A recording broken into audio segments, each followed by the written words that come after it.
बिस्मिल्लाहिर्रहमानिर्रहीम अस्सलाम वालेकुम welcome on my YouTube channel.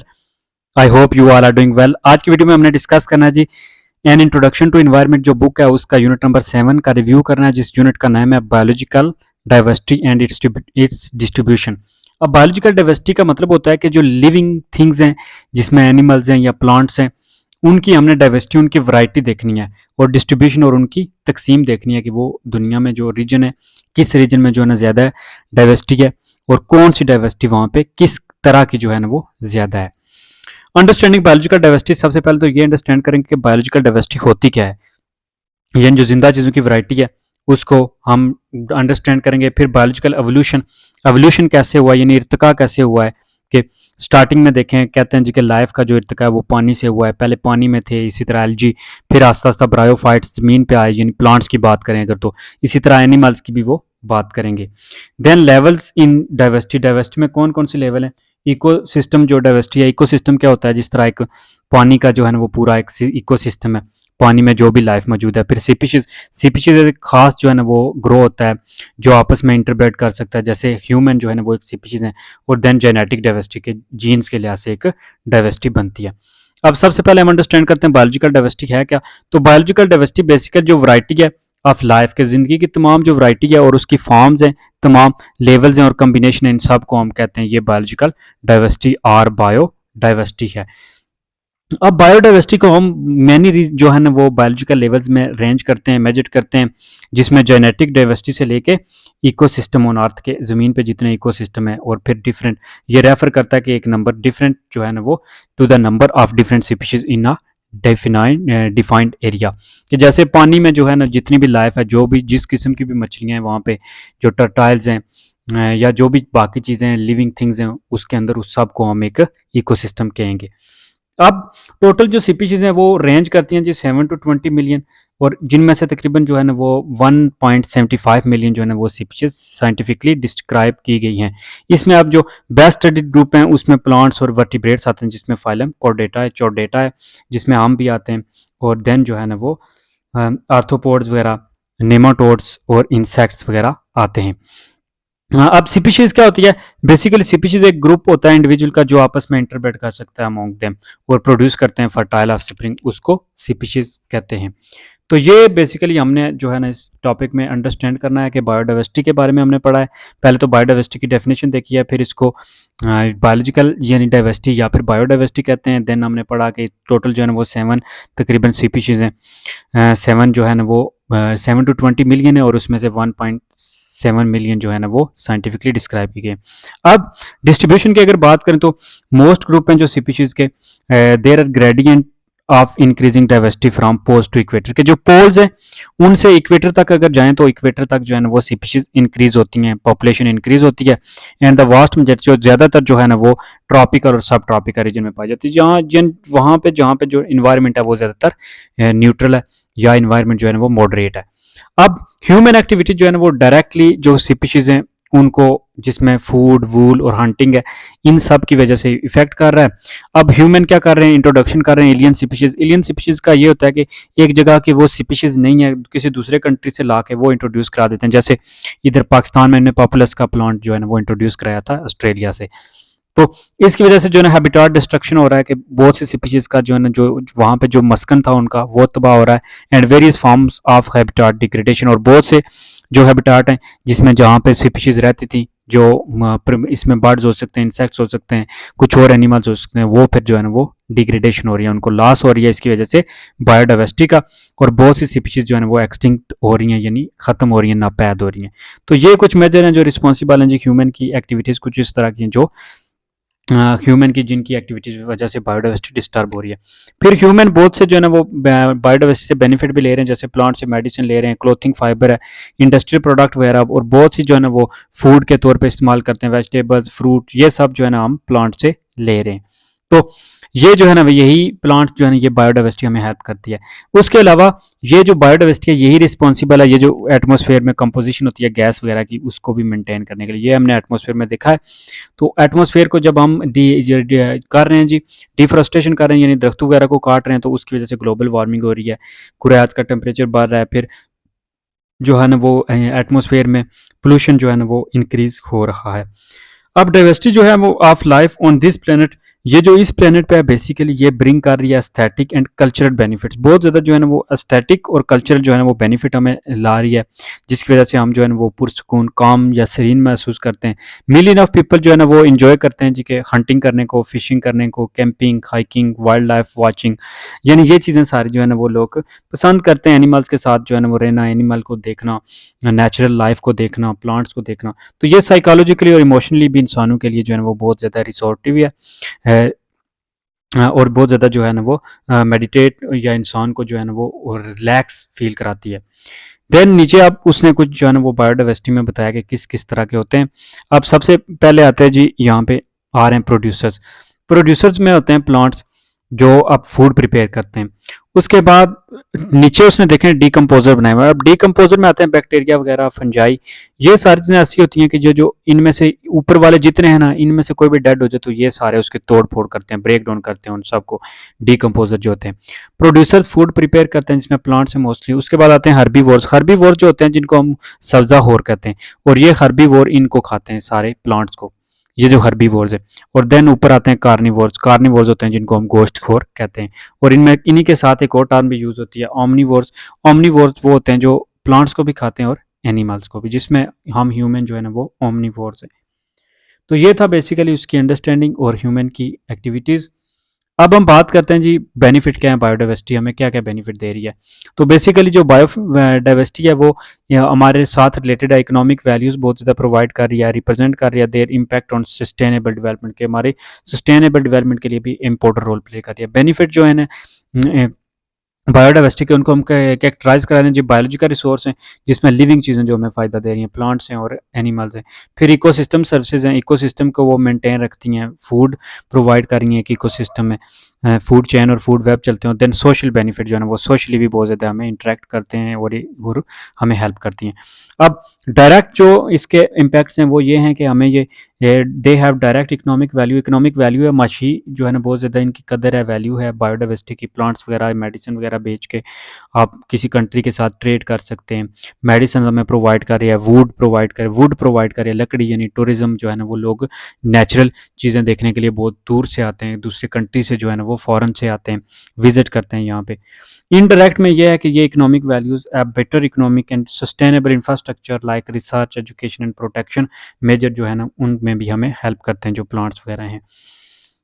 अब हम करेक्टराइज करते हैं उनको बायोलॉजिकल में, अगर देखा जाए तो सबसे पहले हमें ये फूड प्रोवाइड कर रहे हैं। तो ह्यूमन की जो एग्जिस्टेंस है, जो एग्जिस्टेंस बेसिकली होता है कि हमारा जो रहना है वो डिपेंड करता है हैविली प्राइमरी प्रोड्यूसर यानी प्लांट्स पे, क्योंकि प्लांट्स जो है ना वो हमें 1000 स्पीशीज प्लांट्स के हमें फूड प्रोवाइड करती हैं, हम उनको एज अ फूड इस्तेमाल करते हैं।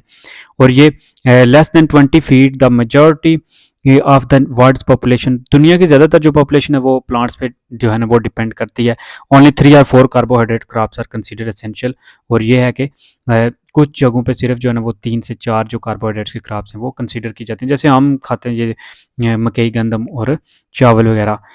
देन मेडिसिन, बहुत ज़्यादा रिसोर्स हैं। प्लांट्स जो है ना वो हमें बहुत ज़्यादा मेडिसिन प्लांट से हम लेते हैं, कुछ एनिमल से लेते हैं। तो की इशू हेल्थ का जो है ना वो ह्यूमन में पाया जाता है। तो इसको ह्यूमन के जो की हेल्थ का प्रॉब्लम है इनको टैकल करने के लिए हम जो है ना वो डिस्कवर करते हैं डिफरेंट मेडिसिन को। तो ये एक सिग्निफिकेंट रोल प्ले कर रही हैं प्लांट्स जो होते हैं, या जो वाइल्ड लाइफ है, या फिर जो भी बायोलॉजिकल लाइफ है नेचुरली जो पाई जाती है बायोडाइवर्सिटी। तो 80% जो है ना वो पॉपुलेशन डिपेंड करती है मेडिसिन पे, और ये मेडिसिन जो है ना वो हेल्थ केयर में बायोडाइवर्सिटी से आ रही हैं। ट्रेडिशनल मेडिसिन बेसिकली होते हैं जो हकीम वगैरह इस्तेमाल करते हैं। इसमें बेसिक जो है ना वो मेडिसल केयर जो है ना medical care in developing countries, modern medicine is taking keen interest in these resources in hope. तो अब जदीद में भी ये चीज़ें बहुत ज़्यादा की जा रही हैं, जैसे एस्प्रिन जो है ना वो made from organic molecule from willow. तो ये ट्री जो है ना वो found in many parks and garden is a source of taxol, वो टैक्सोल का सोर्स है। कार्सिनोजेनिक सब्सटेंस है, एंटी कार्सिनोजेंस होते हैं यानी कैंसर काजिंग जो केमिकल्स होते हैं उनके। और डिजिटालिन जो है ना ये भी प्लांट से ली जाती है, जो एक फोक्स ग्लव्स लाइक प्लांट होता है उससे ली जाती है, और ये हार्ट की जो प्रॉब्लम्स होती हैं उनसे निपटती है। नेक्स्ट एग्रीकल्चर में, एग्रीकल्चर से हम फूड वगैरह ले रहे हैं।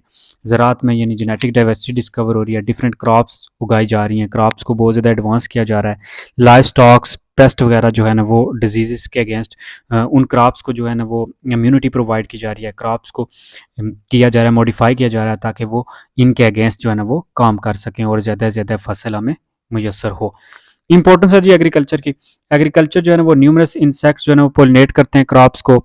फिर टर्माइट्स एंड अर्थवर्म जो है ना वो इरेट करते हैं सॉइल को यानी वो इरेशन चाहते हैं। फिर टोड्स जो फ्रॉग्स वगैरह और सैलमेंडर जो होते हैं ये insects love eating insects and slugs that eat up living plants parts. तो ये जब इस तरह करते हैं फ्रॉग वगैरह उसको खा जाते हैं तो वो फिर प्लांट सेव रह जाते हैं। इस तरह जस्ट वन डे ए लेडी बर्ड ईट्स ओवर। तो एक लेडी बर्ड जो होती है वो ईट कर लेती है जी 100 एफिड को। तो जिसकी वजह से क्या होता है कि वो adjacent which are harmful to crops जो कि क्रॉप्स को वो नुकसान पहुंचाते हैं। देन कुछ इंसेक्ट्स होते हैं जो इन छोटे जो चीज़ों को खाते हैं कैटरपिलर वगैरह ताकि वो प्लांट्स को नुकसान ना पहुंचाए। तो ये भी फिर इनकी भी इंपॉर्टेंस है देखें हमारे लिए भी, क्योंकि हम फिर वो प्लांट्स जब से ज़ाहिर सी बात है जब सेव होंगे उनसे तो तभी हमें फूड प्रॉपर मिलेगी। फिर provision of habitat for some commercially valuable resource हैं। अब habitat for some commercially valuable resource, अब कुछ कमर्शियली वैल्यूएबल रिसोर्स थे, कुछ ऐसी स्पीशीज थी बायोडाइवर्सिटी थी जो हमें बहुत ज़्यादा बेनिफिट प्रोवाइड कर रही थी। ये सर्टन स्पीशीज अब इन्हें क्योंकि क्रूशल पीरियड में जो रिप्रोडक्शन वगैरह होती है उसमें उनको बहुत ज़्यादा जो है ना हैबिटाट की ज़रूरत होती थी और इनको प्रोटेक्ट करना भी ज़रूरी था। तो इसलिए जो मैनग्रोव फॉरेस्ट थे, जब इस फॉरेस्ट में क्या था कि नंबर ऑफ फिशेज जो थी वो आती थी, फिश स्पीशीज विजिट करती थी शैलो वाटर में ताकि जो है ना वो अंडे वगैरह लेकर एग वगैरह ले कर सके और जो है ना वो बाद में आगे स्पीशीज को इंक्रीज कर सके। लेकिन क्या हुआ कि जब ये एरिया जो थे वो क्लियर किए गए अर्बन डेवलपमेंट के लिए यानी शहर वगैरह बनाने के लिए, तो ये स्पीशीज जो है ना वो जो मैनग्रोव पे ब्रीडिंग के लिए जो थी ना वो डिपेंड करती थी वो डिमिनिश होंगी। तो इसलिए जो है ना कुछ हैबिटाट जो है ना उनको डिक्लेयर किया जाता है कि ये प्रोटेक्टेड एरिया है ताकि जो स्पीशीज है उनको मेंटेन रखा जाए। नेक्स्ट है वुड प्रोडक्ट्स। बहुत से वुड प्रोडक्ट्स हैं जो जी हम प्लांट से लेते हैं। वुड जो है ना बेसिकली कमोडिटी है, एक ऐसी एशिया है जो वर्ल्ड वाइड इस्तेमाल की जाती है, लार्ज हार्वेस्टेड की जाती है। जो वाइल्ड प्लेसेस होती हैं वहाँ पे प्राइमरीली जो सोर्स होता है फ्यूल का। इसके अलावा ये कंस्ट्रक्शन, फर्नीचर और दूसरे फॉर्म के लिए भी इस्तेमाल की जाती है, पेपर प्रोडक्शन के लिए इस्तेमाल करते हैं, तो इसलिए ये भी बहुत ज़रूरी प्रोडक्ट है। ऑर्नामेंटल प्लांट्स हैं, बहुत से ऐसे प्लांट्स हैं जिनको हम सजावट के लिए इस्तेमाल करते हैं। ऑर्नामेंटल प्लांट जिनमें घर में जो है ना वो लॉन वगैरह में इस्तेमाल करते हैं, उनको ग्रो करवाते हैं, या फिर जो गार्डन वगैरह होते हैं, होटल्स जो प्लेसेस होती हैं वहाँ पे जो एस्थेटिक प्लेसेस होती हैं वहाँ पे इनको ग्रो किया जाता है। हॉर्टिकल्चर आता है जिसमें फ्लावर वगैरह। दूसरे नंबर पे आता है जी इको सिस्टम जो सर्विसेज प्रोवाइड करती हैं biodiversity, protection of water resource. तो प्रोटेक्शन ऑफ वाटर रिसोर्स होता है नेचुरल जो वेजिटेशन है, वेजिटेशन कवर होता है कि जो प्लांट्स वगैरह हैं जो वाटर्स में होते हैं वो catchments helps to maintain hydrological cycle, यानी जो वाटर का साइकिल होता है जो पिछले यूनिट में हमने यूनिट नंबर 4 में डिस्कस किया था, वो जो हाइड्रोलॉजिकल साइकिल होता है उसको मेंटेन रखती हैं, यानी ट्रांसपायरेशन और ये सारी चीज़ें होती रहती हैं। तो देन ये जो water regulating water run off and controlling extreme events such as flood और जो ड्राउट होता है, यानी एक तो खुश्की नहीं होती, खुश्क साली नहीं होती, और दूसरा जो सैलाब वगैरह वो भी नहीं आता। तो वेजिटेशन जब रिमूव करते हैं आप तो इसकी वजह से जो है ना वो सिल्टेशन होती है of catchment waterways, loss of water की क्वालिटी लॉस चली जाती है, डिग्रेडेशन हो जाता है एक्वेटिक जो हैबिटाट होता है उसका, यानी जो मस्कन होता है जो डिफरेंट स्पीशीज़ का वो ख़त्म हो जाता है। वेजिटेशन आल्सो जो है ना वो डिक्रीज़ हो जाती है। अंडरग्राउंड वाटर टेबल जो होता है ना वो कम हो जाता है, और ड्राई लैंड जो है ना वो सैलिनिटी यानी जो सॉइल होती है उसमें सॉलिनिटी ज़्यादा हो जाती है, सॉल्ट ज़्यादा हो जाते हैं। तो जो एरियाज़ होते थे ना एग्रीकल्चर के लिए वो एरियाज़ भी डैमेज हो जाते हैं। सॉइल फॉर्मेशन एंड प्रोटेक्शन दूसरे नंबर पे आता है जी सॉइल की फॉर्मेशन और प्रोटेक्शन। बायोलॉजिकल जो डाइवर्सिटी होती है ये भी हेल्प करती है कि एक तो सॉइल की फॉर्मेशन और उसकी मेंटेनेंस, और देन जो है ना वो मॉइस्चर रिटेन रहता है। ज़ाहिर सी बात है जो प्लांट्स होते हैं वो डायरेक्ट जो होती हैं वो सन रेज होती हैं उनको नहीं ज़मीन के साथ स्ट्राइक करने देते सॉइल के साथ, जिसकी वजह से जो है ना वो सॉइल में मॉइस्चर रहता है और वो सॉइल की फर्टिलिटी भी रहती है।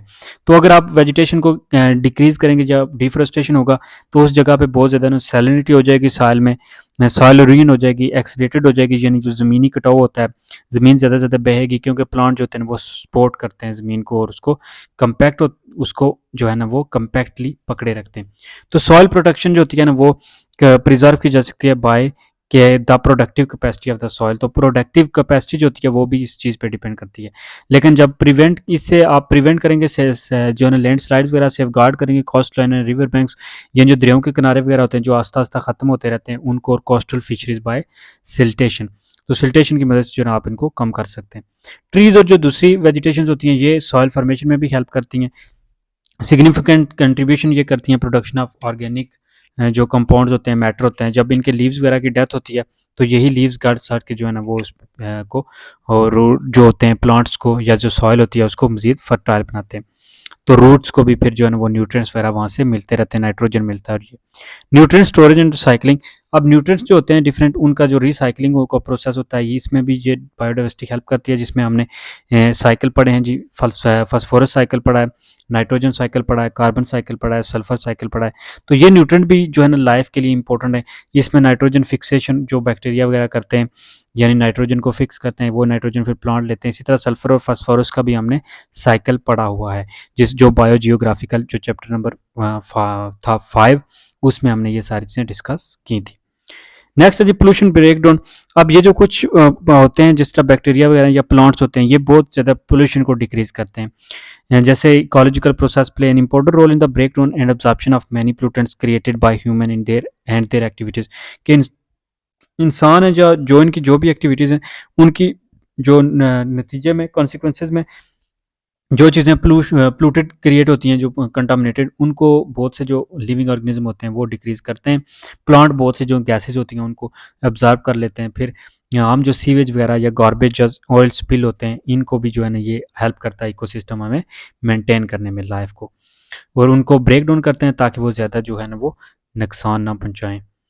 Contribution to climate stability, climate की स्टेबल बनाने में बहुत ज़्यादा रोल प्ले करते हैं। वेजिटेशन जो होती है, जो प्लांट्स वगैरह होते हैं, ये बहुत ज़्यादा क्लाइमेट को इन्फ्लुएंस करता है मैक्रो और माइक्रो लेवल, यानी छोटे लेवल पे भी और बड़े लेवल पे भी, क्योंकि undistributed forest can help to maintain the rainfall in its immediate vicinity by recycling water vapours. तो ये जो वाटर वेपर यानी जो ट्रांसपायरेशन होती रहती है, एवोपरेशन होती है, तो ये जो डिस्ट्रीब्यूशन है इस वजह से जो है ना रेन वगैरह होती रहती है, और जो क्लाइमेट है वो मुतदर रहता है, यानी वो फेवरेबल रहता है और नॉर्मल रहता है। Maintenance of ecosystem, ecosystem maintain करने में भी ये हेल्प करती है। इनका रिलेशनशिप इस तरह का होता है कि फूड वेब और फूड जो है चेन बनते रहते हैं, लिविंग और नॉन लिविंग के दरमियान में जो है ना वो न्यूट्रिएंट्स वगैरह सर्कुलेट करते रहते हैं, जिसकी वजह से जो है ना वो इकोसिस्टम मेंटेन रहता है, और फूड, शेल्टर और तमाम चीज़ें जो है ना ऑक्सीजन, ये सारी चीज़ें मेंटेन रहती हैं। इनके साइकिल चलते रहते हैं और न्यूट्रिएंट कायम रहते हैं। रिकवरी फ्रॉम इनप्रेडिक्टेबल इवेंट्स, के एक अनप्रिडिक्टेबल जो इवेंट्स होते हैं उनको मेंटेन करते हैं। Maintaining healthy ecosystem improve the chances of recovery of plant and animal population from unpredictable natural catastrophic events such as earthquake, fire, flood, and cyclones, or from disaster caused by human, कि human की वजह से जो cyclones वगैरह होते हैं, जो catastrophic होते हैं, जो आफतें आती हैं जिसमें ज़लज़ला वगैरह या आग लग जाती है जंगलों में, फ्लड होते हैं, तो उनके बाद भी जो है ना ये इकोसिस्टम हमें हेल्प करता है ताकि रिकवर करें इस जो है ना वो बहुत बड़े बड़े जो हादसात होते हैं उनसे भी, और दोबारा लाइफ को बहाल करने में हेल्प करें। सोशल बेनिफिट में अगर देखें तो बायोलॉजिकल जो डाइवर्सिटी है वो हमें प्रोवाइड करती है कंसीडरेबल जो है ना वो बेस टू कंडक्ट, एक तो रिसर्च करने में, साइंटिफिक स्टडी करने में हेल्प करती है, क्योंकि एवोल्यूशन कैसे हुआ है, प्लांट किस तरह उनने आस्ता आस्ता प्लांट एडवांस हुए हैं, लाइफ कैसे एडवांस हुई है ज़मीन पे, ये सारी चीज़ें जो है ना हमें हेल्प करने में हेल्प करती है स्टडी करने में। बायोडाइवर्सिटी, टूरिज़्म बहुत ज़्यादा बायोडाइवर्सिटी की वजह से होता है। लोग जो है ना वो अपने लेयर जो टाइम होता है उसमें या अपनी हॉबी के तौर पे वो घूमते हैं, ट्रैवल करते हैं, तो लव करते हैं लोग जो हैं वो नेचुरल चीज़ों से, नेचर से, तो ये फिर अट्रैक्ट करता है लोगों को। कल्चरल वैल्यू है बायोलॉजिकल डाइवर्सिटी की, कल्चर के लिहाज से भी ये for present and future generation के लिए जो है ना वो बहुत ज़्यादा इंपॉर्टेंट रीज़न है for conserving it today.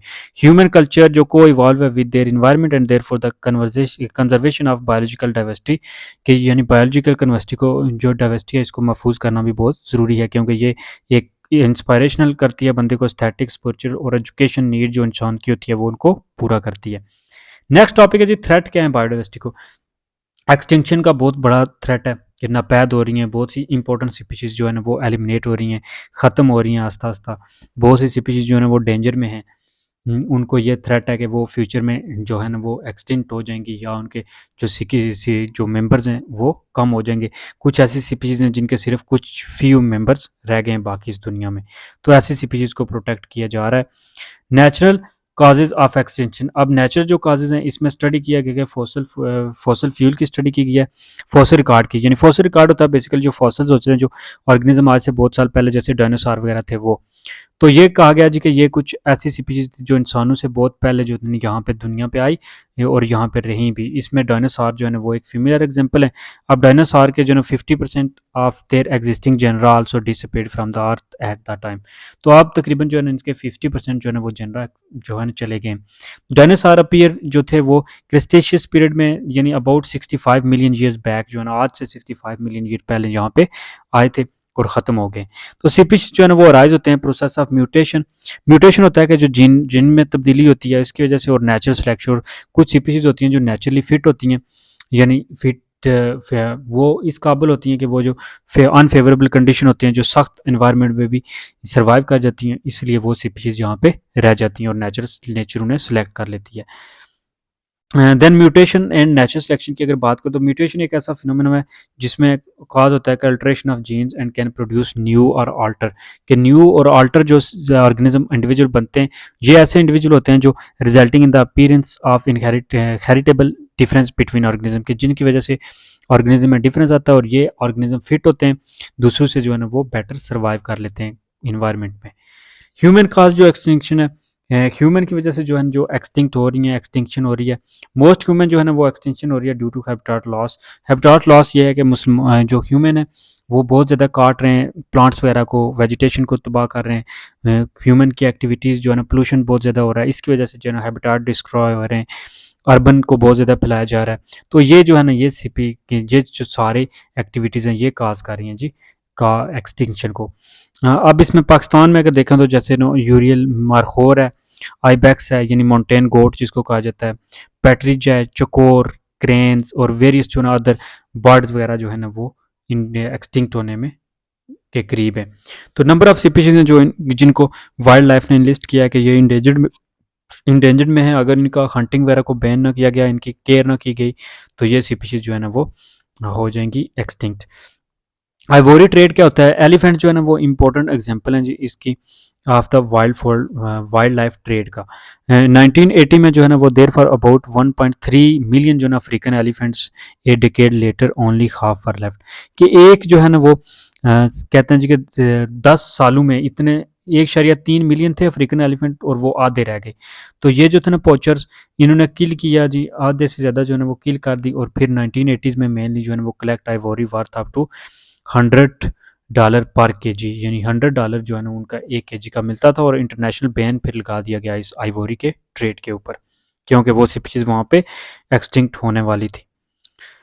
Then introducing exotic species. Exotic species होता है कि बाहर से कोई स्पीशीज़ को जो है ना वो इंट्रोड्यूस करना किसी जगह जो नेटिव ना हो। जैसे पाकिस्तान में जो है ना वो पॉपुलस के जो प्लांट्स वगैरह इंटर करवाए गए हैं। अब ये जो होते हैं ये क्योंकि ऐसे प्लांट्स हैं पॉपुलस के जिनको हम सफ़ेदा कहते हैं, ये पानी बहुत ज़्यादा लेते हैं, तो इसके इर्द गिर्द जो स्पीशीज़ होती हैं वो डैमेज होती हैं, वो फिर स्पीशीज़ आस्ता आस्ता ख़त्म हो जाती हैं। तो ये होता है कि नॉन नेटिव होती है, वहाँ की वो रहने वाली तो नहीं होती नहीं है, तो ये एक ग्रेटर थ्रेट होता है जो नेटिव बायोडाइवर्सिटी उसको, क्योंकि ये स्पीशीज़ होती हैं thought of us biological pollution. The exotic species होती हैं ना वो फ्री होती हैं नेचुरल प्रीडेटर से, पैरासाइट से और पैथोजन से, क्योंकि उनको वहाँ की जो लाइफ होती है वो इतने जानती नहीं होती, इसलिए उस पर अटैक नहीं करती। तो इसलिए वो स्पीशीज़ जो होती हैं वो ज़्यादा से ज़्यादा ग्रो करती हैं, जो पहले से स्पीशीज़ होती हैं उनके लिए वो डेंजर होती हैं।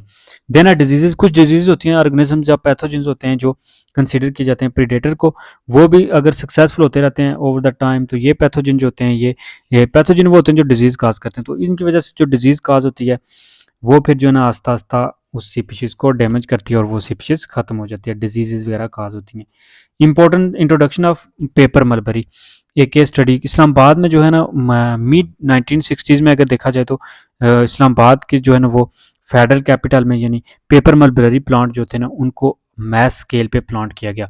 तो ये प्राइम ऑब्जेक्टिव ये था कि make city green and to control soil urine, कि सिटी को ग्रीन बनाया जाएगा और सॉइल यूरिन कंट्रोल किया जाएगा। लेकिन क्या हुआ कि कुछ ही डिकेड्स में, फ्यू डिकेड्स में जो है ना, the exotic species become invasive and spread vigorously, hence replacing the native flora, के जो पहले से वहाँ पे स्पीशीज थी प्लांट्स की, उनको उसने डैमेज किया।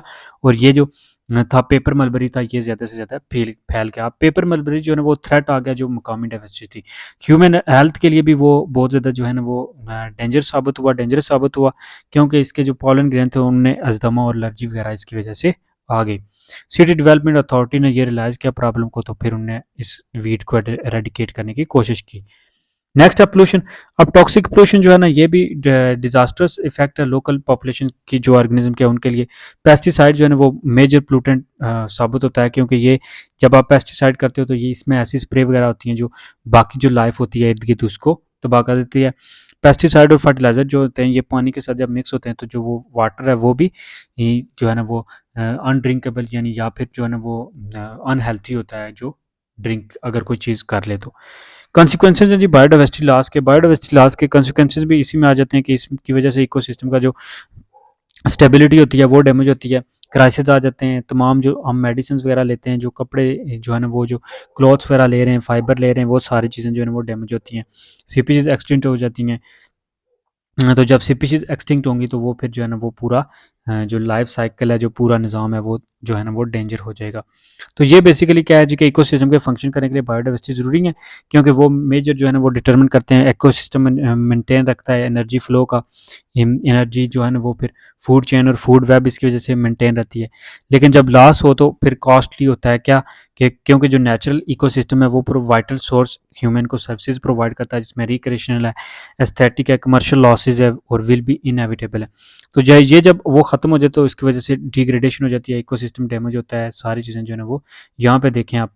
ह्यूमन थ्रेट जो बायोडाइवर्सिटी को, इसमें नंबर 1 पे जो ऊपर हैबिटाट लॉस है, कि जब आपने प्लांट काटा तो इसकी वजह से देखें वेट लैंड ड्रेनेज हो गया, farming and agriculture aquaculture damage होता है, ह्यूमन पॉपुलेशन ग्रोथ इसको बहुत ज़्यादा इफेक्ट कर रही है, डिफरेस्टेशन, फ्लडिंग, ड्राउट जो है ना वो प्लांट जो काट रहे हैं हम, जो सैलाब वगैरह आ रहे हैं या जो खुश्क साली आ रही है, डेड जोन जो है ना ड्यू टू न्यूट्रेंट जब खत्म हो जाते हैं, जोन डेड हो जाएंगे, ज़मीन बंजर हो जाएगी।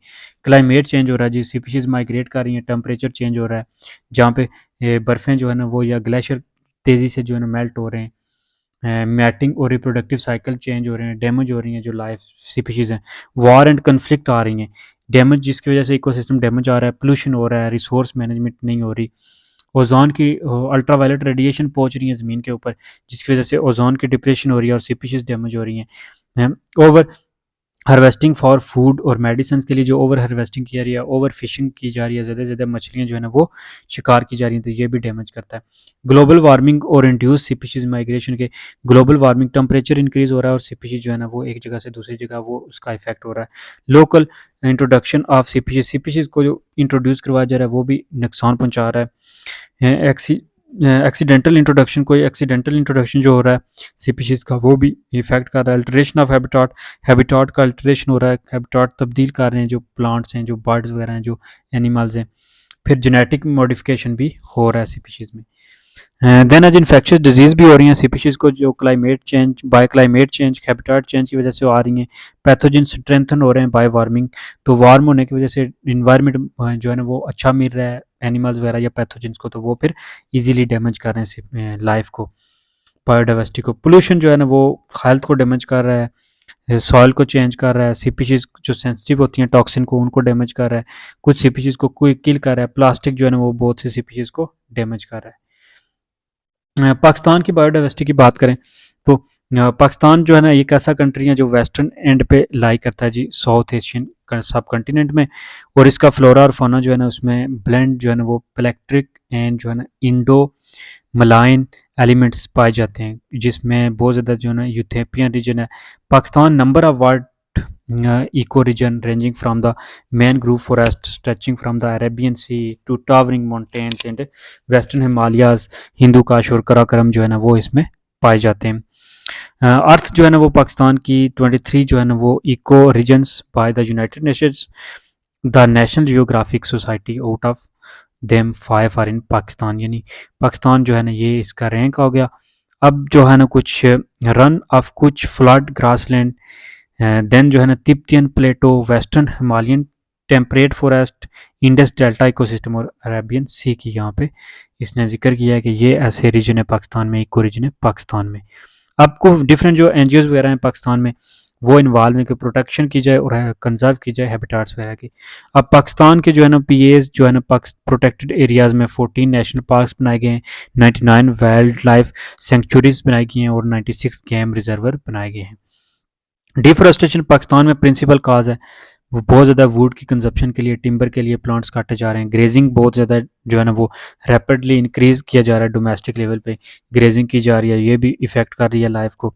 देन सॉइल अरूनियन एंड डिफोरेस्टेशन जो है, डेजर्टिफिकेशन यानी सॉइल ज़मीनी कटाव हो रहा है और डेजर्ट में चेंज किया जा रहा है बहुत ज़्यादा लाइफ को, ये भी इफेक्ट कर रहा है। सैलिनिटी या वाटर लैगिंग, ये भी एक सीरियस प्रॉब्लम है एग्रीकल्चर सेक्टर में। जो pockets of forest of the Indus plain could be threaten, बहुत ज़्यादा थ्रेटन है जो इंडस रिवर के साथ साथ जो लाइफ है उसको। पोल्यूशन बहुत ज़्यादा पाकिस्तान के लिए एक बहुत बड़ा चैलेंज है, कार्बन डाइऑक्साइड इंक्रीज़ हो रहा है, एफ्लुएंट जो इंडस्ट्रियल एफ्लुएंट है जो इंडस्ट्रीज वगैरह से जो वेस्ट निकल हैं वो डैमेज कर रहे हैं। हंटिंग और फिशिंग भी एक बहुत ज़्यादा इलीगल हंटिंग है पाकिस्तान में, and sports hunting in Pakistan. और फिर जो है ना डिक्लाइन हो रहा है बर्ड और मैमल की स्पीशीज़ में।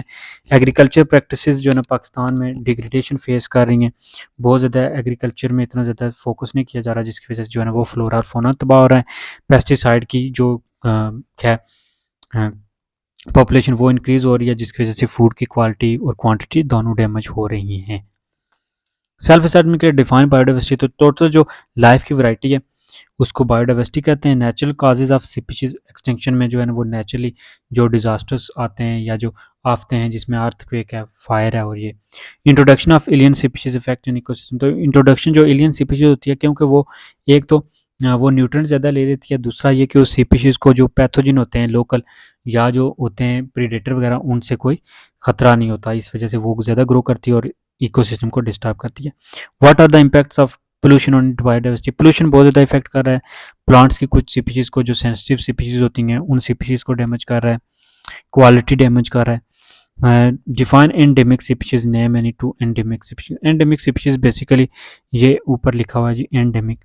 एंडेमिक स्पीशीज, एंडेमिक का मेन होता है exclusively native to a place or biota, जो एक ही स्पीशीज में रह रही होती हैं, एक ही जगह में रह रही होती हैं। जैसे पाकिस्तान में जो है ना वो मरखोर जो है, इसी तरह अगर प्लांट की बात करें तो दलबजिया सिसु है, या जो है ना वो देवदार है। तो ये जो स्पीशीज हैं इस तरह ये पाई जाती हैं। ये बायोडाइवर्सिटी पाकिस्तान की एक लिस्ट है।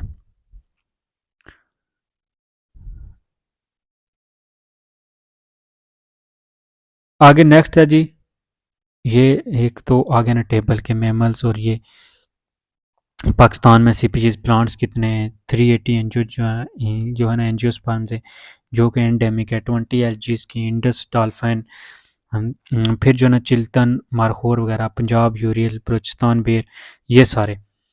अब देखते हैं बायोलॉजिकल एवोल्यूशन कैसे हुआ। तो बायोलॉजिकल एवोल्यूशन की अगर बात करें हम, तो प्रीवियस सेक्शन में हमने डिस्कस कर लिया बायोडाइवर्सिटी, उसके डिफरेंट जो है सिग्निफिकेंस, और देन एक्सटेंशन बायोडाइवर्सिटी की ओरिजिन। अब हम बात करते हैं कि जो बायोलॉजिकल एवोल्यूशन है वो कैसे। तो एवोल्यूशन बेसिकली ऐसा प्रोसेस होता है जो टाइम के साथ चेंज आती रहती है। Change in inherited traits of a population के, एक पॉपुलेशन के जो वक्त के साथ तब्दीलियाँ आती रहती हैं, इसको एवोल्यूशन कहते हैं। इनहेरिटेड ट्रेड्स अब कौन सी होती हैं? वो ट्रेड्स होती हैं इनहेरिटेड जो डिस्टिंक्ट फिनोटाइपिक करेक्टर होते हैं। फिनोटाइपिक होते हैं फिजिकल करेक्टर जो होते हैं, जो ऑर्गेनिज्म के में B inherited bytes of suffering के, ऑफ सफरिंग से वो जो है ना वो इनहेरिट कर रहा होता है, तो आस्ता आस्ता वो तब्दील भी होते रहते हैं। जैसे आई कलर होता है, वो जो है ना while blue, brown, black and hazel are traits, ये सारे आगे ट्रेड्स हैं। फिर स्पीशीज ग्रुप ऑफ इंडिविजुअल होता है जो इंटरप्रेट कर सकता है और फर्टाइल ऑफ स्प्रिंग प्रोड्यूस करता है। Being human being is a species scientifically known as Homo sapiens, तो हम इंसान जो है एक स्पीशीज हैं। पॉपुलेशन एक कलेक्शन होता है स्पीशीज का, सेम स्पीशीज का एक वक्त में एक जगह पे जो स्पीशीज के मेंबर पाए जाते हैं उसको पॉपुलेशन कहते हैं। तो ऑफ स्प्रिंग जो है ना वो बेसिकली अगली जो जनरेशन प्रोड्यूस होती है उसको ऑफ स्प्रिंग कहते हैं, जो इनको हम बच्चे कहते हैं पेरेंट से। तो ये जो है ना वो दो जो है ना एक से दूसरी जनरेशन के दरमियान में जो आस्ता आस्ता तब्दीलियाँ आती हैं इसको एवोल्यूशन कहते हैं, टाइम ऑफ पीरियड के साथ साथ। अब इसके एवोल्यूशन के जो है ना डिफरेंट वेज हैं। एक है म्यूटेशन। म्यूटेशन बेसिकली ऐसा फिनोमेना है जो अल्ट्रेशन ऑफ जीन, यानी जो हमारा जेनेटिक मेकअप होता है उसमें तब्दीली आ जाती है, और उसकी वजह से जो नया इंडिविजुअल पैदा होता है या जो ऑफस्प्रिंग होता है उसमें न्यू करेक्टरिस्टिक्स होती हैं, जो हेरिटेबल डिफरेंस होती हैं, जो पेरेंट्स से थोड़ी डिफरेंस होती हैं या दूसरे जो ऑर्गेनिज्म है उनसे। देन जो है ना, if a parents gets an injury and gets a limb, an arm or a leg removed, के उसकी कोई हाथ या बाजू जो है ना वो कट जाए, तो चाइल्ड जो है ना is not going to inherit, तो बच्चे में इस तरह का कुछ करेक्टर नहीं होगा, बल्कि in addition to mutation new traits also come from the transfer of genes between population, for example as a result of migration. तो वो माइग्रेशन की नसीब। अब माइग्रेशन क्या होता है? एक जगह से दूसरी जगह चले जाना। ये कुछ स्पीशीज होती हैं जो सीजनल जो है ना वो एक जगह से दूसरी जगह चली जाती हैं, उनमें अब खास पर्पज़ होता है ब्रीडिंग के लिए, कुछ स्पीशीज जाती हैं, कुछ की सीजनल जर्नी होती है। तो ये तो कुछ को हैबिटाट या वेदर जो है ना वो वेदर बहुत शदीद होता है, इस वजह से जो है ना वो पाकिस्तान भी एक नॉन सेवरल जो है ना वहाँ पे माइग्रेटरी बर्ड्स हैं जो स्पेशली कुछ टाइम के लिए यहाँ पे आते हैं। देन म्यूटेशन जो है ना रॉ मटेरियल प्रोवाइड करता है एवोल्यूशन के लिए। एज अ रिटर्न जो म्यूटेशन है वो न्यू जीनोटाइप प्रोड्यूस करता है, और जो है ना देन फिनोटाइप प्रोड्यूस होती है, यानी फिनोटाइप जो है ना physically different species. Natural selection क्या है? नेचुरल सिलेक्शन एक ऐसा प्रोसेस है जिसमें heritable trait that are helpful, ऐसे ट्रेड्स पैदा होते हैं जो हेल्पफुल होते हैं सर्वाइवल के लिए और रिप्रोडक्शन के लिए, और इस ज़्यादा जो है ना वो किस स्पीशीज़ में कॉमन हो जाते हैं। ये ट्रेड जो होते हैं वो नेचुरल सिलेक्शन सेलेक्ट करती है और उस ऑर्गेनिज्म के फिटनेस को चेक करती है। सक्सेसफुल ऑर्गेनिज्म जो होते हैं वो एडवांटेजेस ट्रेट होते हैं उनके पास, वो इजीली अडॉप्ट कर लेते हैं कुछ भी किसी भी तरह का जो इन्वायरमेंट होता है उसको। अडाप्टेशन क्या होती है? अडाप्टेशन एक पॉजिटिव करेक्टरिस्टिक्स है ऑर्गेनिज्म की जो उन्हें इस काबिल बनाती है कि वो नेचुरल सिलेक्शन में खुद को जो है ना या किसी भी जो इन्वायरमेंट होता है उसमें खुद को बेटर अडॉप्ट कर लेते हैं, यानी उसको इन्वायरमेंट को अपना लेते हैं जिसकी वजह से वो सर्वाइव कर जाते हैं। नेक्स्ट है एक्सटिंक्ट। एक्सटिंक्ट में बेसिकली यही होता है कि ये टर्म ऐसी होती है जिसमें यह कहा जाता है कि कोई स्पीशीज आप जो है ना वो दुनिया में कहीं मौजूद नहीं है, वो डाई हो गई है। तो ये जेनेटिक ड्रिफ्ट है। नेक्स्ट तो नेचुरल एवोल्यूशन जो है ना वो अक्र होता है through natural selection more systematic and gradual way से, आस्ता आस्ता होता है। एवोल्यूशन के जो है ना कंट्रास्ट में occur by another phenomena involving random change in the gene frequency known as genetic drift, के रैंडम चेंज होती है जो जीन्स की, इसको जेनेटिक ड्रिफ्ट कहते हैं। जेनेटिक ड्रिफ्ट भी जो है ना ये राइज की गया from the role chance play in whether a given individual will survive and reproduce. Genetic drift और नेचुरल सिलेक्शन जो है ना ये यूनिक ट्रेट्स काज करती हैं, अकोमोडेशन ऑफ डिफरेंस जो होता है over generation and hands emergence of new species take place होता है। नेचुरल सिलेक्शन जो है ना ये ऑलवेज जो है ना वो मेक पॉपुलेशन वो फिट बनाती है और प्रिसाइज टू एक्सिस्टिंग इन्वायरमेंट के मुताबिक। अब यहाँ पे एवोल्यूशन के बारे में डार्विन की एक थ्योरी थी on the origin of species, एक बुक उसने पब्लिश की थी चार्ल्स डार्विन ने, उसमें उसने लिखा था जो है ना नेचुरल सिलेक्शन के बारे में कि एवोल्यूशन इस तरह होता है कि जो ऑर्गेनिज्म ज़्यादा फिट होते हैं वो सर्वाइव कर जाते हैं। तो ये था इस चार्ल्स डार्विन को फादर ऑफ एवोल्यूशन भी कहा जाता है। अब इसमें डिफरेंशिएट बिटवीन नेचुरल सिलेक्शन और जेनेटिक ड्रिफ्ट। तो नेचुरल सिलेक्शन बेसिकल जो ऑर्गेनिज्म फिट होते हैं वो अडाप्ट कर लेते हैं इन्वायरमेंट को। जेनेटिक ड्रिफ्ट जो जीन जो है ना वो उनका रैंडम जो एक्सचेंज होता है, इसको जेनेटिक ड्रिफ्ट कहते हैं। अडाप्टेशन क्या? अडाप्टेशन ये होता है कि जो ऑर्गेनिज्म एक नया इन्वायरमेंट को अडाप्ट कर लेते हैं, उनके ये यूनिक करेक्टरिस्टिक ट्रेट्स होती हैं, वो ये ऑर्गेनिज्म को फेवरेबल कंडीशन में भी हेल्प करते हैं ताकि वो उसको अडाप्ट कर लेते हैं। What happen if a species are selected in the small group by geography और अदर मैन मेड बैरियर्स। तो वो एक नई स्पीशीज आ गए, उसमें अपने लिहाज से वो उस जियोग्राफी के मुताबिक से एवोल्यूशन हो जाता है, उसमें तब्दीली हो जाती है कुछ स्पीशीज में। तो ये बेसिकली जो है ना वो सवालों के जवाब है। नेक्स्ट है जी लेवल क्या है बायोडाइवर्सिटी में। Levels in diversity. अब डाइवर्सिटी में 3 लेवल्स हैं बेसिकली। नंबर 1 है जेनेटिक डाइवर्सिटी। जेनेटिक डाइवर्सिटी ये होती है कि जो जीन सेम जीन्स जो होते हैं ना वैरायटी होती है, एक जैसे आई कलर का जो जीन है उसमें तो डिफरेंट जो मेंबर है उनमें हम देखते हैं कि किस तरह के आई कलर्स के जो जीन्स है वो पाए जाते हैं विद इंडिविजुअल स्पीशीज, एक ही इनफरादी स्पीशीज में। फिर स्पीशीज डाइवर्सिटी के एक जगह में हम देखते हैं कि number of different kind of organism with in individual community और इकोसिस्टम के, एक इकोसिस्टम या कम्युनिटी में जो है ना वो कितनी ज़्यादा स्पीशीज की वैरायटी है। देन इकोलॉजिकल या इकोसिस्टम जो डाइवर्सिटी है बेसिकली ये असेस करता है हमें कि the richness of the biological system की किसी एक जगह पे बायोलॉजिकल सिस्टम कितना है। और ट्रॉफिक लेवल होता है कि जो पोजीशन होती है किसी स्पीशीज की एक सिस्टम में। फिर इकोलॉजिकल प्रोसेस जिसमें एनर्जी कैप्चर की जाती है, सस्टेन किया जाता है, फूड वेब्स यानी और रिसाइकल मटेरियल्स ये इकोसिस्टम के दरमियान में की जाती है। अब इनको थोड़ा हम डिटेल से देखते हैं। जेनेटिक डाइवर्सिटी बेसिकली ये होता है कि इसमें वैरायटी देखा जाता है present at the level of genes के लेवल पे जो है ना वो वैरायटी देखी जाती है। जीन्स अब क्या होते हैं, जीन जो होते हैं वो डीएनए के बने होते हैं, are the building blocks that determine how an organism will develop and what its trait and abilities will be। तो ये बेसिकली होता है कि जो जीन्स है ये मेड होते हैं डीएनए के, और ये बिल्डिंग ब्लॉक्स होते हैं जो एक ऑर्गेनिज्म की अपीयरेंस को डिटरमिन करते हैं कि उसमें कौन कौन से ट्रेट्स होंगे, उसके आई कलर किस तरह का होगा, उसके हेयर का स्ट्रक्चर, ये जो है ना जैसे हेयर का स्ट्रक्चर कितना होगा, हाइट वगैरह, ये सारी चीज़ें जो है ना वो फिर are by the entire genes by unit larger than genes such as chromosomal structure, और उससे बड़े होते हैं क्रोमोसोमल स्ट्रक्चर के कुछ इस तरह का होता है। क्रोमो का मतलब होता है कलरिंग और सोमो का मतलब होता है बॉडी, यानी कलरिंग बॉडी होती है जिसमें जिनके आगे जीन्स और डीएनए होता है और ये सारे कंट्रोल करते हैं, हमारे न्यूक्लियस में पाए जाते हैं। तो ये जेनेटिक डाइवर्सिटी होती है। तो अमाउंट जो है ना वो डाइवर्सिटी की at the genetic level is important. ये इसलिए इंपॉर्टेंट होती है क्योंकि यही रॉ मटेरियल होता है जो एवोल्यूशन और अडाप्टेशन में अहम रोल प्ले करता है। दूसरा ये कि यही जो एक ऑर्गेनिज्म होता है उसकी फिजिकल कैरेक्टरिस्टिक्स, उसके ट्रेड्स को कंट्रोल करता है और उसकी एडाप्ट दिखाता है ये ताकत या पावर के वो किसी इन्वायरमेंट में किस तरह खुद को अडाप्ट कर लेगा। देन जो है ना इसमें इसने एक एग्जांपल दी हुई है कि less diversity lead to uniformity, कि जो एक लेस अगर डाइवर्सिटी इतनी ज़्यादा नहीं होगी तो वो फिर एक जैसे ही स्पीशीज चलते रहेंगे, वो सारे एक दूसरे के जैसे ही होंगे।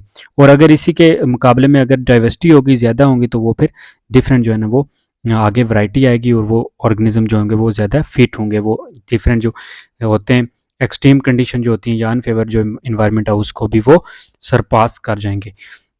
अब यहाँ पे उसने दिखाया कि modern agriculture practice use monoculture. Monoculture अब ये होता है कि जेनेटिकली आइडेंटिकल जो है ना वो प्लांट्स जो होते हैं जो एक जैसे बिल्कुल होते हैं। अब वो ग्रोइंग एंड हार्वेस्टिंग, इसका ये एक एडवांटेज है कि ये can be a problem when a disease, कि इसका एडवांटेज तो ये है कि एक प्लांट हमने जो ज़्यादा फसलें देने वाला है वो उगा लिए, लेकिन ये है कि अगर एक प्लांट को वो डैमेज करता है तो उसका मतलब है कि वो फिर सारी फसल जो है ना वो डैमेज हो सकती है। मोनोकल्चर का ये एक डिसएडवांटेज भी है। तो क्योंकि स्पीशीज जो है ना वो diversity often increases with environmental variability, जैसे जैसे इन्वायरमेंटल वेरिएबल होता है डाइवर्सिटी भी इंक्रीज होती जा रही है, म्यूटेशन होती जा रही है, डिफरेंट जीन जो है ना वो चांस है कि वो फ्लरिश होंगे या डिफरेंट टाइम्स और प्लेसेस के, एक डिफरेंट टाइम और प्लेसेस में जो है ना वो डिफरेंट जीन जो होंगे वो फ्लरिश होंगे। तो in this situation genetic diversity remains high because of variety of genes are the population at any given time. तो ये फिर क्या है, इसकी वजह से इस सिचुएशन में ये है कि जेनेटिक डाइवर्सिटी जो होगी वो हाई रहेगी क्योंकि वैरायटी ऑफ जीन जो है ना एक पॉपुलेशन में एक गिवन टाइम में होते हैं। तो इन्वायरमेंट अगर चेंज नहीं होता then the small number of genes that had an advantage in a particular environment would spread at the cost of the others causing a drop in genetic diversity. तो अगर environment change नहीं करते तो वो फिर जो है ना वो स्मॉल नंबर ऑफ उसमें जीन जो होंगे उनका एडवांटेज होगा और बाकी जो है ना वो नहीं उनका फ़ायदा होगा और इसकी वजह से ड्रॉप जेनेटिक डाइवर्सिटी होगी। कम्युनिटीज़ में भी इसी तरह के जेनेटिक डाइवर्सिटी इंक्रीज होती जा रही है with the diversity of CPCs की डाइवर्सिटी के साथ। दूसरे नंबर पे आता है जी सीपीसीज डाइवर्सिटी। अब बेसिकली हम diversity studies typically focus on CPCs पे फोकस करते हैं बिकॉज स्पीशीज डाइवर्सिटी जो है ये मोर इंपॉर्टेंट है और इसमें देन अदर टाइप, जो दूसरी टाइप के मुकाबले में ये बहुत ज़्यादा इंपॉर्टेंट है जो स्पीशीज टाइप्स है स्पीशीज डाइवर्सिटी है, क्योंकि because species diversity is easier to work with, इसके साथ इजीली आप वर्क कर सकते हो। स्पीशीज रिलेटिवली ईजी है कि by eye in the field में हम स्पीशीज को देख सकते हैं as compare to genetic diversity में, क्योंकि जो है ना हम प्रॉपर जीन की स्टडी करनी पड़ती है, वो लेबॉर्ट्री का काम है, लेबॉर्ट्रीज वगैरह में जाना पड़ता है, जबकि जो स्पीशीज डाइवर्सिटी है ये ईजी है, इसमें आप सिंपली आंखों से देख सकते हो और इसका रोल क्या है वो भी चेक कर सकते हो, जो स्पीशीज और कितनी डाइवर्सिटी है इसमें, वैरायटी कितनी है ये भी हम देख सकते हैं। नेक्स्ट है जी इकोसिस्टम डाइवर्सिटी। इकोसिस्टम लेवल जो है ना वो डील करता है डिस्ट्रीब्यूशन जो कम्युनिटी का पैटर्न होता है और की रोल फंक्शन जो है ना वो एक स्पीशीज का इसमें देखते हैं, कंबाइन करते हैं। टर्म इकोसिस्टम जो है ना वो रिप्रेजेंट करती है ऑल जो ग्रेटर इंटरेक्शन होते हैं स्पीशीज के, इसमें इंक्लूड होता है association, communities, ecosystem, different name जो यूज़ किए जाते हैं लेवल के लिए, उनको सेवरल लेवल पे डिवाइड भी किया जाता है। फिर जो है ना this is the least understood level of the three described here due to complexity of the interaction. तो कम्प्लेक्सिटी के लिहाज से अगर देखा जाए तो ये जो है ना वो लीस्ट अंडरस्टूड लेवल है ऑफ थ्री डिस्क्राइब्ड का, यानी ऊपर जो दो जीन डाइवर्सिटी और जो है ना फिर स्पीशीज जो डाइवर्सिटी है उसमें से लीस्ट है ये। वन ऑफ द डिफ़िकल्टीज़, एक डिफ़िकल्टी है कि एग्ज़ामिनिंग करने में कम्युनिटी में कि transition between them are usually not very sharp, तो कि इनके दरमियान में कोई ट्रांज़िशन इतना शार्प नहीं होता, क्विकली चीज़ें हो जाती हैं।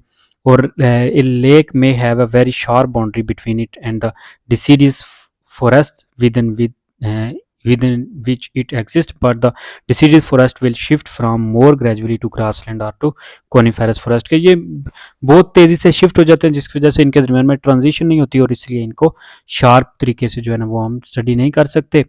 दिस लैक ऑफ, अगर शार्प बाउंड्रीज में ना हो तो उसको हम ओपन कम्युनिटीज़ कहते हैं, जिनमें यानी कोई ज़्यादा शार्प बाउंड्रीज नज़र ना आए तो ये था इकोसिस्टम लेवल। अब इसमें से क्वेश्चन है कि एडवांटेज क्या है that diverse vegetation has over monotypic, कि डाइवर्स अगर हो गई वेजिटेशन यानी एक से ज़्यादा टाइप की होगी तो उसका ये बेनिफिट है कि वो सारी एक ही डिजीज़ की वजह से ख़त्म नहीं होगी। लेकिन जब मोनोटाइपिक वेजिटेशन होगी, एक ही किस्म की होगी, वो मोनोकल्चरल होगी, तो वो स्पीशीज़ एक तो हो सकता है कि वो फूड वगैरह में ज़्यादा प्रोवाइड करे, लेकिन अगर एक को डिजीज़ होती है तो वो फिर पूरी स्पीशीज़ को इफेक्ट करेगी।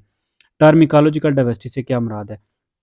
इकोलॉजी की डाइवर्सिटी से मुराद ये होता है कि एक की इकोलॉजी बेसिकली होता है, इको कहते हैं हाउस को, और लॉजी स्टडी यानी किसी हाउस की स्टडी और डाइवर्सिटी के एक जगह पे जो स्पीशीज़ होती है या एक जो वैरायटी है उसका जो एनवायरनमेंट के साथ ताल्लुक होता है उसको इकोलॉजिकल डाइवर्सिटी कहते हैं।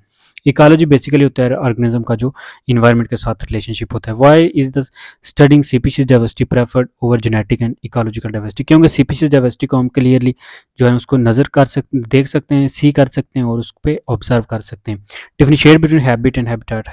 हैबिट बेसिकली होता है एक नेचर, और हैबिट होती है आदत, जिसको हम कहते हैं कि किसी चीज़ की जो वो करना या अडॉप्ट करना पसंद करती है या वो बार-बार करती है रूटीन वाइज़। जबकि हैबिटेट जो होता है वो उसकी किसी स्पीशीज़ की जो है ना वो रहने की जगह जहाँ वो एग्ज़िस्ट करती है उसको हैबिटेट कहते हैं। ये नीचे इन क्वेश्चन का इसने आंसर भी किया होगा। जैसे वैरायटी है, तमाम बायोडाइवर्सिटी की डेफिनेशन है या बायोलॉजिकल डाइवर्सिटी की, क्लाइमेट जो है ना change, unavailability of food, natural extension क्यों होती है, एक्सोटिक स्पीशीज जो बाहर से लाई जाती हैं उनका क्या रोल है, टॉक्सिक पोल्यूशन क्या इंपॉर्टेंस, फिर जो है ना एंडेमिज्म क्या होता है, यानी एंडेमिक जो स्पीशीज है जो बाहर से जो किसी जगह पे रहने वाली स्पीशीज होती है, नेचुरल सिलेक्शन, जेनेटिक ड्रिफ्ट जो है ना वो राइज करते हैं, रोल प्ले करते हैं जो सर्वाइव करने में हेल्प करती है। देन जो है ना वो म्यूटेशन, फिर मोर जेनेटिक डाइवर्सिटी यानी इन्वायरमेंटल अडॉप्ट करने में हेल्प करती है, इकोलॉजिकल डाइवर्सिटी रेफर करती है डिफरेंट फॉर्म्स ऑफ लाइफ, और ये हैबिट जो है ना वो बेसिकली हैबिटाट जो है ना वो इकोलॉजिकल इन्वायरमेंटल पोजीशन होती है, और दूसरा ये नेचुरल टेंडेंसी या ग्रोथ फॉर्म जो प्लांट्स की होती है उसको हैबिट कहते हैं। तो दैट्स ऑल जी इस लेक्चर में, इस वीडियो में जिसका हमने यूनिट नंबर 7 का रिव्यू किया है। लाइक कर दें वीडियो को, सब्सक्राइब कर दें चैनल को। अगर आपकी कोई सजेशन हो तो आप कमेंट बॉक्स में लिख सकते हैं, या कोई आपको चीज़ दरमियान में समझ ना आई हो, या आपने कोई क्वेश्चन करना हो, या आप कुछ क्लियर करना चाहते हो जो इस वीडियो से ना क्लियर हो, तो वो आप कमेंट बॉक्स में लिख सकते हैं। Thank you for watching education academy. Like कर दें वीडियो को, सब्सक्राइब कर दें चैनल को। अल्लाह हाफिज़।